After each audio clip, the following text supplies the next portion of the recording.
While many groups and governments wish to censor the internet, Israel and its partisans are among the most globally significant. They work to promote the Israel narrative while blocking facts about Palestine, the Israel lobby, and other subjects they wish to cover up. Much of this is done by devoted individuals acting independently, voluntarily, and relentlessly. But many of these activists are part of orchestrated, well-funded projects sponsored by the Israeli government and other pro-Israel groups. They utilize Israeli soldiers, students, American teens and seniors, and range from infiltrating Wikipedia to influencing YouTube. As we'll see, some even operate out of Jewish community centers in the US. One such group is the Israeli military's New Media Desk. It is well known nowadays that what happens on Facebook, Twitter, and YouTube has great influence on events as they occur on the ground. The internet, too, is a battleground. It is thus comforting to learn that the IDF employs soldiers who tweet, share, like, and more. Another project initiated in 2011 by the National Union of Israeli Students has the stated goal to deepen and expand Hasbara, or state propaganda activities of students in the State of Israel. Under this program, Israeli students are paid to, quote, lead the battle against hostile websites. The students are tasked with what many would call shilling or trolling in online forums and social media. They're directed to create original content in the form of news reports and blogs, edit Wikipedia, inject pro-Israel messages into discussions on social media, as well as to report and remove what they consider to be allegedly anti-Semitic content. It's important to note that criticism of Israel is not the same thing as anti-Semitism, despite Israel's best efforts to redefine the word. Anti-Zionism is the new anti-Semitism. Anti-Zionism is anti-history, anti-humanity, and anti-Semitic. It's pure anti-Semitism. Let's use our power on social media to educate our society. Now, interestingly, this charity, the International Holocaust Remembrance Association, has also given a number of examples of what sort of behaviour should be called out alongside this, which are actions which seek to stereotype Jewish people, to justify attacking or killing them, claiming that the State of Israel is a racist endeavour, or comparing it to Nazi Germany. When there is dissent expressed in the United States against policies of the Israeli government, people here are called anti-Semitic. What is your response to that as an Israeli Jew? Well, it's a trick. We always use it. When from Europe somebody is criticizing Israel, then we bring up the Holocaust. When in this country people are criticizing Israel, then they are anti-Semitic. Now, I know what they do because I used to ask them to do it. I mean, when I was in the Mossad, and we had a guy that gave us problems in the U.S., and he was speaking out, and he was talking like Pete talked once and said, Israel is bombing Lebanon with cluster bombs. We say, hey, who's that guy? You know? And of course the campaign starts, and before you know it, the guy's leaving. And he's an anti-Semite, because that's what we say he is. Another pro-Israel organization that targets public information on the internet is CAMERA, the Committee for Accuracy in Middle East Reporting in America. A 2008 expose revealed a CAMERA initiative to infiltrate Wikipedia in order to rewrite Palestinian history, pass off crude propaganda as fact, and take over Wikipedia administrative structures to ensure these changes go either undetected or unchallenged. Leaked emails from CAMERA called for volunteers to secretly work on editing Wikipedia entries. They were instructed to, quote, avoid for obvious reasons picking a username that marks you as pro-Israel, or that lets people know your real name.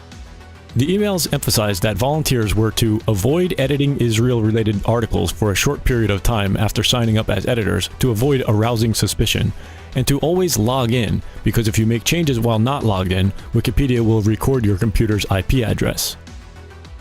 In 2010, two Israeli groups began offering community workshops on Zionist editing of Wikipedia entries with the aim of making sure that information in the online encyclopedia reflects the worldview of Zionist groups. Moetzet Yesha, in conjunction with My Israel, has arranged instruction day for wiki editors. The goal of the day is to teach people how to edit in Wikipedia, which is the #1 source of information today in the world. As a way of example, if someone searches the Gaza flotilla, we want to be there. We want to be the guys who influence what is written there, how it's written, and to ensure that it's balanced and Zionist in nature. And again in 2013, there was evidence of pro-Israel tampering with Wikipedia when an employee of an Israeli institute called NGO Monitor edited articles about the Israeli-Palestinian conflict in an allegedly biased manner. According to the Israeli newspaper Haaretz, Dreiman concealed the facts that he was an employee of NGO Monitor and that he was using a second username which is forbidden under Wikipedia's rules. In 2017, yet another Israeli project was launched with the intention of controlling discourse and promoting a pro-Israel narrative online. Known as ACT-IL, the project uses a software application that leverages the power of communities to support Israel through organized online activity. The software is a joint venture of Israel's IDC University, the Israeli-American Council, and another American group called the Maccabee Task Force, which was created to combat the international boycott of Israel over its human rights abuses, which it terms an anti-Semitic movement.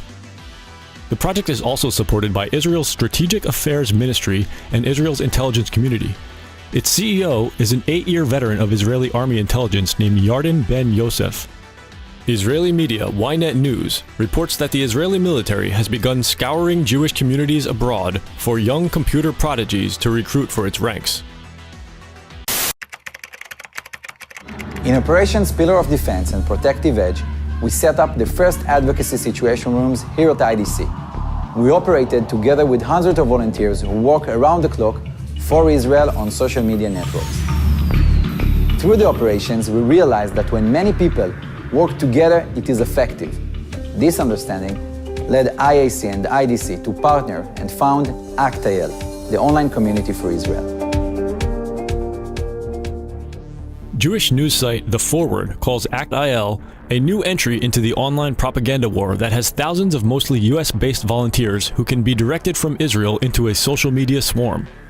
Its work so far offers a startling glimpse of how it could shape the online conversations about Israel without ever showing its hand. The Forward article reports that the project recruits Jewish teens and adults and sometimes operates out of local Jewish community centers. They are referred to as media rooms, and there are at least 5 of them planned or active in the United States, including 1 in Boston, 2 in New Jersey, and 1 opening soon in New York. After being given ACT-IL advocacy training, the volunteers are instructed to complete missions, which are assigned from a headquarters in Herzliya, Israel. The Forward reports that in November, the Boston Media Room created a mission for the app that asked users to email a Boston area church to complain about a screening there of a documentary that is critical of Israel. The proposed text of the email likened the screening of the film to a white supremacist riot. In reality, the film, Occupation of the American Mind, investigates Israel's PR war in the US and was promoted by respected American progressives, including Democracy Now!'s Amy Goodman. We hear over and over again that the conflict comes down to Palestinian terrorism and Israeli security. If rockets fly on your head, you're allowed to defend yourself. And what gets pushed out of the frame entirely is the fact that for almost 50 years, Palestinians have been systematically dispossessed from their land and denied their most basic human rights. They have been able to effectively defend the indefensible to the American public.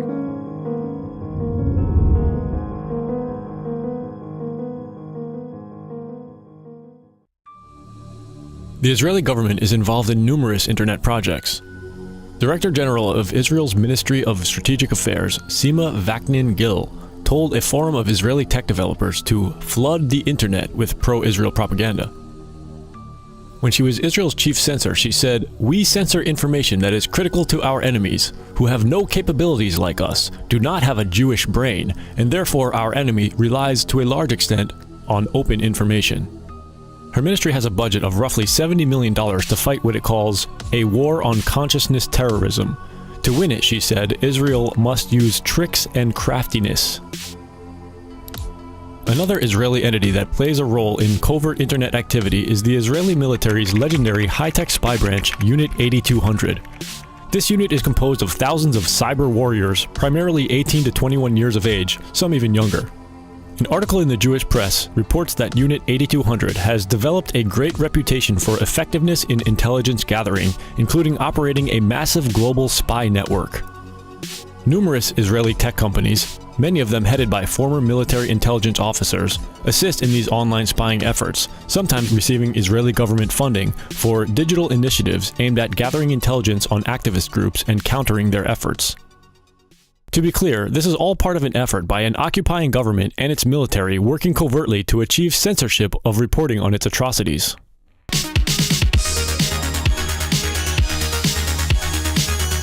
Major internet companies have reportedly been cooperating with Israel.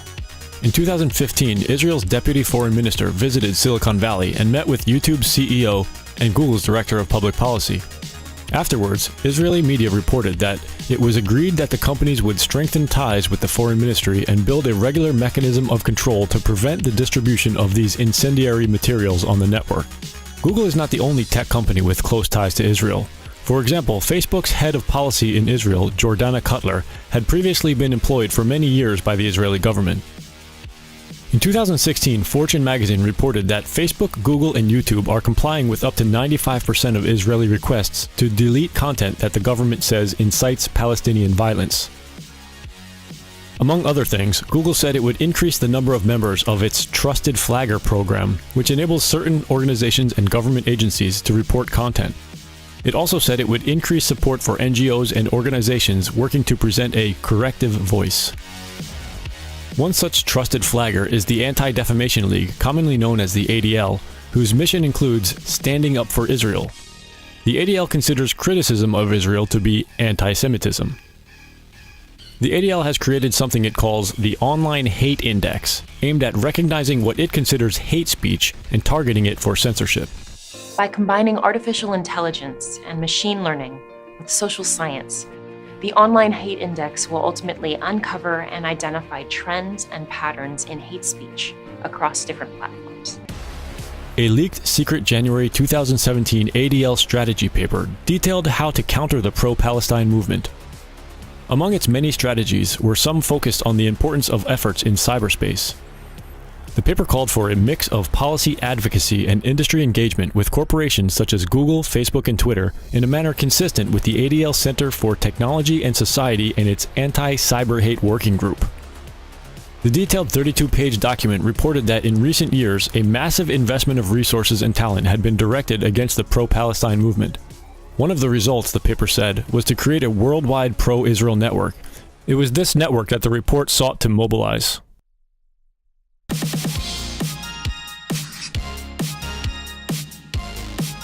On March 13th, at the 2018 South by Southwest Music Festival, YouTube CEO Susan Wojcicki revealed that the company has just hired an additional 10,000 people to help review content flagged for removal.